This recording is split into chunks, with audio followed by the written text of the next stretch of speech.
자, 이번에는요. 제1야당인 국민의힘 이야기 좀 해보겠습니다. 다음 기사입니다. 안철수 국민의당 대표, 신당도 나쁘지 않아. 뭐 이런 얘기가 있었고요. 그리고 김세연 전 의원입니다. 어제 안철수 대표와 같이 뭔가 대담을 하는 영상이 공개가 되는데 거기서 한 말이에요. 야당의 몰락, 지금이 끝이 아니다. 그럼 이 뜻은 지금 바닥이 아직 아니다라는 거죠. 아니 뭐 더 들어간다는 소리인가요? 그 밑으로? 아직 아니라는 거예요, 몰락이. 안철수, 김세연 유튜브 토크 어제 영상이 공개가 됐는데요. 야당은 비호감, 꼰대, 적폐 이미지 못 벗으면 못 이긴다. 이렇게 했고요. 2030 아이디어 전폭 수용, 페미니즘까지 포용해야 그래야 뭔가 돌파구가 찾을 수가 있다. 뭐 이렇게 설명을 좀 했습니다. 자, 그럼요. 이 얘기 영상으로 확인해 보겠습니다. 가령 생태주의나 페미니즘까지도 포용할 수 있을 정도로 근본적으로 거듭나야 되는데 아마 이런 이야기를 들으면 기존의 보수정당 주류에서는 격한 알레르기 반응을 보일 겁니다. 그래서 이런 대목에서 아직도 갈 길이 멀고 지금이 몰락의 끝이 아니라고 생각합니다. 호감 대 비호감, 그리고 신사 대 꼰대, 이런 식으로 대결 구도가 되고 또 뭐 민주 대 적폐? 이 구도가 유지되는 한 이길 수가 없거든요. 자, 윤경호 의원님. 김세연 전 의원 같은 경우는 지난해 11월에 이제 불출마 이런 얘기를 선언을 하면서 당시 당에 대해서 굉장한 쓴소리를 하면서 뭐 불출마 이런 입장을 밝히기도 했어요. 그런데 어제 다시 한번 얘기하면서 아직 몰락의 끝이 안 왔다. 더 몰락할 수도 있다. 이렇게 분석을 했습니다. 동의하십니까? 이 분석에? 120% 동의합니다. 그리고 김세연 의원은 저런 말을 할 자격이 있다. 지난 4.15 총선 훨씬 전에 본인이 불출마를 선언하면서 야권이 이렇게 하다가는 몰락한다라는 얘기를 이미 했죠. 예. 그러나 지금 하나도 변하고 있지 않다. 120% 동의합니다. 왜냐? 지금 국민의힘으로 얘기되는 제1야당은 103석이라는 국회의원을 가지고 있음에도 불구하고 예. 수권 정당으로서 신뢰를 국민에게, 유권자에게 전혀 주지 못하고 있다. 그건 이번에 국정감사 이후에 나타난 윤석열 흔히 말하는 뭐 신드롬, 그다음에 더불어민주당을 뛰쳐나간 금태섭 의원을 둘러싼 뭐 서울시장 후보 영입, 이 두 현상만 놓고 보더라도 도대체 제1야당에 그렇게 인물이 없느냐라는 말 한마디에 거의 지금 바닥으로, 나락으로 지금 떨어져 있는 상황이 아닌가. 예. 김세연 의원이 한 얘기 중에요. 지금 보수 정당이 아까 생태주의라고 얘기했는데 그게 아마 환경 진보적인 입장에 서는 사람들이 얘기하는 환경운동일 거예요. 그리고 페미니즘. 이런 시대 정신을 반영할 수 있는 정강이나 정책, 여기까지는 아직 갈 엄두도 안 나고요. 당이 이 다음에 수권을 할 수 있느냐 없느냐에 대한 구심점 인물, 이것조차도 내부에서 키우지 못했다. 바로 이게 지금 국민의힘의 가장 밑바닥까지 와 있는 부끄러운 모습이죠. 문재인 정부에 반대하는 세력은 다 우리 편이다라고 착각을 하고 있는 거예요. 이건 지난번 총선 때 태극기 부대에 어정쩡하게 손을 벌렸다가 몰락한 황교안 전 대표 때 이미 시도를 해봤지 않습니까? 어정쩡하게 문재인 정부에 반대만 하면 다 우리 편이다라고 생각을 하면 그건 제1야당으로서의 위치를 꼽고 있는 정당의 모습이다. 이렇게 신뢰를 얻기가 어려운 거죠. 자, 정리를 하면 인물도 있어야 되고 그 인물이 있으려면 어려운 시절 뭐 이런 걸 다 감내하고 진득함. 그래야 진정성이 생기지 않겠습니까? 그렇게 해서 당내에 사람이 좀 커져야 되고 좀 성장을 해야 되고 그러고도 없으면 밖에서 데려올 수 있어야겠죠. 그러나 지금 국민의힘은 밖에서 조금 뜨는 사람이 생기면 그 사람이 우리 편인 것 같다라는 생각에 그저 왜 우리가 끌어들이지 못할까라는 안달만 하고 있으니까. 지금 문재인 정부를 반대하는 유권자나 국민층은 저들이 한 울타리에 있긴 있나 보다라고 예. 착각을 하는 건데 그건 사상 두각에 불과하게 될 거거든요. 그런 점에서 보면 김세현 의원이 얘기한 야권의 몰락은 지금 끝이 아니다라는 말이 굉장히 저는 정확한 얘기다. 아프게 받아들여야 된다. 한 가지만 첨언하자면요. 예. 2022년 대선에서 지금의 야권이 집권을 해도 그 정부처럼 불행한 정부는 없습니다. 무슨 얘기냐? 그 정부가 만약에 지금의 국민의힘을 비롯한 이쪽이 집권을 해도요. 반대편에 있는 더불어민주당 쪽이 180석, 국회의석의 3분의 2를 차지하고 있는 상황에서는 아무것도 못합니다. 인사부터 시작해서 예. 뭐 정책, 법안 그런 식의 이 엇박자 정부는 출범부터 이건 뻔하거든요. 예. 국민들의 생각에는 그게 잠재적으로 깔려 있을 거라고요. 그걸 어떻게 극복을 할 거냐. 이런 게 바로 김세현 의원이 얘기한 몰락은 지금 끝이 아니다라는 말에 함축돼 있지 않나 싶습니다. 자, 그럼요. 지난해 11월입니다. 김세연 전 의원이 당시 기자회견을 통해서 몇 가지 당의 쓴소리를 좀 내놨거든요. 그때도 꽤 많이 회자가 된 내용인데 다시 한번 확인해 보겠습니다. 보시죠. 저는 오늘 제21대 총선 불출마를 선언합니다. 자유한국당은 이제 수명을 다했습니다. 이 당으로는 대선 승리는커녕 총선 승리도 이뤄낼 수 없습니다. 존재 자체가 역사의 민폐입니다. 생명력을 잃은 좀비 같은 존재라고 손가락질 받습니다. 창조를 위해서는 먼저 파괴가 필요합니다. 완전한 백지 상태에서 새로 시작해야 합니다. 자, 지난해는 민폐다, 좀비다. 그리고요, 어제 공개된 영상에서는 아직 몰락의 끝이 아니다. 더 내려갈 수도 있다. 그 얘기를 했습니다.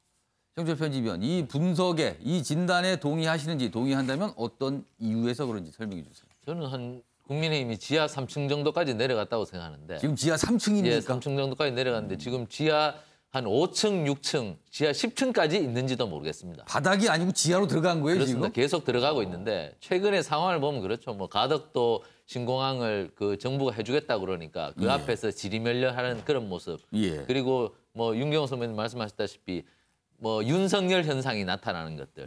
총체적인 난국이죠. 그 모든 것은 누구 책임이냐? 김종인 위원장의 책임이죠. 리더십이었기 때문입니다. 리더가 제대로 된 리더로서의 역할을 한다면 예. 당이 자꾸만 지하로 내려갈 일이 없는 것이죠. 리더는 리더로서 책임을 지고 그리고 그 당의 색깔을 바꾸고 그 당이 상대와 정말 치열하게 전투를 벌일 때 모든 구성원들이 용감하게 싸울 수 있도록 만들어주는 것이 바로 리더죠. 그런데 국민의힘 103명의 의원들이 지금 용감하게 싸우고 있습니까? 아니죠. 적진 앞에서 지금 지리멸렬해서 중구난방으로 서로 총질을 하고 있습니다. 정치는 상대가 있는 겁니다. 정치는 일단 국민의힘은 더불어민주당을 누를 수 있는 힘이 있을 때 예. 그것이 정당으로서 국민들로부터 신뢰와 사랑을 받습니다. 그런데 지금 어느 국민이 더불어민주당을 국민의힘이 지금 이길 수 있다고 생각을 하겠습니까? 생각을 하지 않는다는 것이죠. 예. 그것은 바로 감독인 김종인 위원장의 리더십의 문제라는 겁니다. 하지만 김 위원장은 계속 괜찮다 말을 예. 하고 있죠. 그 와중에 자꾸 윤석열이라는 사람은 자꾸 머리를 크게 들고 있습니다. 그러면 김종인 위원장의 머리는 자꾸만 작아지는 것이죠. 예. 그렇다면 당의 구성원들은 김종인 위원장을 쳐다보지 않습니다. 그러니 당이 흔들리는 거죠. 리더십을 찾아야 됩니다. 그러니 저는 안철수 대표의 얘기나 예. 김세현 의원의 얘기처럼 당이 어쩌면 해체돼서 해처모여해서 야권에 정말 제대로 된 빅텐트를 구성할 때 예. 더불어민주당을 압도할 수 있는 세력이 나오는 것이지 지금 이대로 가서 과연 이길 수 있겠느냐 저는 의구심이 듭니다. 그래서 신당도 나쁘지 않아. 뭐 이런 얘기가 나온 맥락과 좀 연결되는 것 같기도 합니다. 관련 기사 하나 더 있습니다. 다음 보겠습니다. 가덕도 프레임에 갇힌 야당, 뾰족수 찾기 골머리다. 지금 가덕도 신공항 여당에서 강력히 추진하고 있죠. 그런데 이 사안을 놓고 대구 경북 DK, 부산 경남 PK로 양분 갈등의 골이 깊어졌다. TK에서는 반대, PK에서는 적극 찬성. 이런 거죠, 지금. 여전히 사실상 입장 없음 입장. 입장 없음이 입장입니다. 여당, 야당 지도부 가만히 보니까 학생회보다도 못해. 이러면 또 학생회 기분 나쁩니다. 학생회 잘 굴러가는 데 많아요. 여기다 학생회라고 비했는데 야당에서 굉장히 어떻게 비아냥 섞인 비판까지 지금 나온 상황입니다. 자, 이 얘기 좀 해보겠습니다. 김종욱 교수님. 이대로라면 이 가덕도 신공항 관련 사안이요. 국민의힘에서 당 공식 입장 못 정하고 그냥 그대로 각자 주장하고 이렇게 가는 겁니까, 그럼? 뭐 제가 볼 때는 그럴 상황들이 계속될 것 같다는 느낌이 많이 들고요. 왜냐하면 어떤 사안과 관련해서 자기 입장들이 정확히 정리가 안 되는 것 같아요. 이게 뭐냐면 김해 신공항 검증위원회 결정을 해서 김해 신공항을 안 된다고 얘기를 하지 않았습니까? 예. 그럼 거기에 대해서 대안이 나와야 되는데 보면 이제 TK 지역에 있는 국민의힘 의원들은 소위 가덕도를 반대하면서 정부를 비판하고 있는데 부산 지역에 있는 의원들 같은 경우는 가덕도를 찬성하고 있는 상황이에요. 그렇다면 고반도 냈어요. 네, 그렇다면 저 당이 예. 어떤 입장을 가지고 있는 거지? 저는 예를 들면 TK와 PK 의원들의 생각이 다를 수도 있다고 생각을 합니다. 예. 그러면 어떻게 결정할 것인지에 대한 어떤 프로세스에 대한 대안들을 제시를 해야 되는 거죠. 과거에 뭐 원전 같은 경우 문재인 정부 같은 경우는 시민 배심원단 같은 제도를 통해서 지역사회나 국민의 의견들을 반영해서 어떤 대안들을 만들어낸다라고 하는 어떤 하나의 좀 대안적 절차가 있었거든요. 근데 제가 볼 때는 국민의힘 그런 대안적 절차도 내고 있지 않은 상황이기 때문에 이 당은 어떤 입장이 하나도 없는 거죠. 이 입장이 없다고 얘기한다면 TK나 PK 지역에 있는 국민들 같은 경우는 국민의힘에 대해서 신뢰할 수가 없는 상황이 계속 벌어지게 되는 거죠. 예. 근데 이건 이 일만 아닌 거죠. 다 아시겠지만 2016년, 2017년, 2018년, 2020년 4개의 전국 선거를 패배했는데 한 번도 제대로 된 혁신다운 혁신을 해보지 않았습니다. 전 이런 것이 누적됐기 때문에 예. 당에서 어떤 사안이 발생하게 되면 결정을 못하는 거예요. 또 가덕도도 마찬가지입니다. 의원 개개인이 자기 지역에서의 자기의 어떤 국회의원으로서의 신분을 유지하기 위한 것이 더 중요하기 때문에 예. 당이 결정해야 될 어떤 절차와 방법에 대한 신뢰나 믿음을 주지 못하고 있는 상황이 계속 벌어지고 있어요. 저는 이 상황이 계속 가면 저거는 내년 4월 보궐선거도 어려울 거라 생각이 드는 거고요. 예. 뭐 다 말씀드렸지만 내년 4월 보궐선거는 적어도 야당이 부산 지역에서 좀 괜찮은 거 아니야?라고 얘기가 나왔음에도 불구하고 예. 또 이런 식의 모습을 보인다고 얘기했을 때 그럼 저 당에 있는 후보가 부산 시정을 제대로 이끌 수 있을 것인가에 대한 신뢰도 떨어질 수밖에 없겠죠. 저는 그런 측면에서 빨리 좀 이 문제와 관련해서 어떤 절차를 통해서 결정할 것인지에 대한 대안들을 제시할 필요가 있다. 저는 그렇게 제시하지 않는다고 얘기한다면 국민의힘은 제가 볼 때 혁신할 생각도 없는 거고 저희 국회의원 개개인이 자기 이익에 따라서 움직이는 정당이라고 하는 이미지가 더욱 굳건해질 거라 생각이 듭니다. 그러니까 이 가덕도 프레임은 사실 여당에서 여권에서 강력히 주장하면서 등장을 한 건데 국민의힘이 이 프레임에 딱 맞았을 때 너무나 당이 취약한 상태니까 이렇게 내용과 흔들리는 모습이다. 뭐 이런 분석들도 언론들에서 좀 곁들여져 있습니다. 자, 다음은요. 이런 일이 다 있군요. 기사로 좀 먼저 보겠습니다. 창원의 한 골프장에 소떼가 난입을 했다. 골프를 하시던 분이 갑자기 소떼가 나니까 깜짝 놀란 거죠. 이용객들 비명 지르며 대피했다. 소가 한두 마리가 아니고 그냥 떼를 지어서 우르르 몰려다녔다고 합니다. 지난 20일입니다. 20일 오후 한 6시 조금 안 된 5시 55분이니까 약간 좀 요즘은 껌껌하죠. 그 시점에 골프를 하는 사람도 있었는데 갑자기 소떼가 등장을 한 겁니다. 자, 그럼요. 뭐 이거는 사진도 있고 기사도 있지만 뭐니 해도 직접 영상으로 확인해 보는 게 가장 빠릅니다. 그럼 보겠습니다.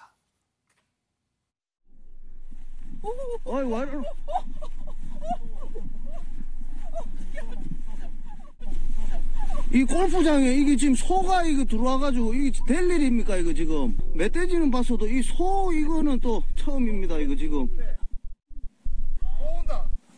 뭐고 이거 또 옵니다. 저기 또 옵니다 또 와. 자주 들어오거든요. 계속 꾸준하게 이번 1월 달에도 있고요. 작년에도 계속 있은 걸로 보이는데요.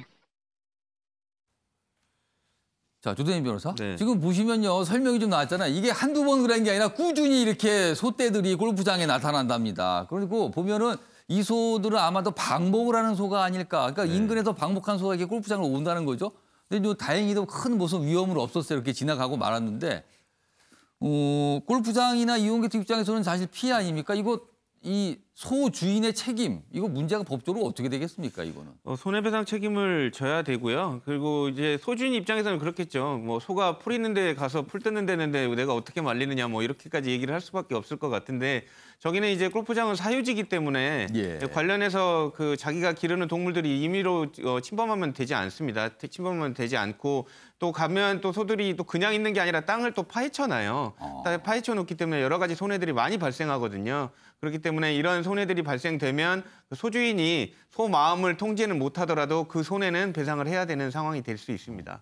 아마도 뭐 이 기사인도 그런 내용까지는 없어요. 아마 여러 차례 그러니까 그냥 지나가고 말고 막 그랬던 모습으로 보이는데 이게 이제 영상으로 찍히면서 이제 굉장히 많은 사람들이 이런 일이 다 있구나. 굉장히 그 골프 하시던 분이 놀랐겠구나. 뭐 이렇게 좀 내용이 좀 담겨 있습니다. 이런 모습이 좀 있었습니다.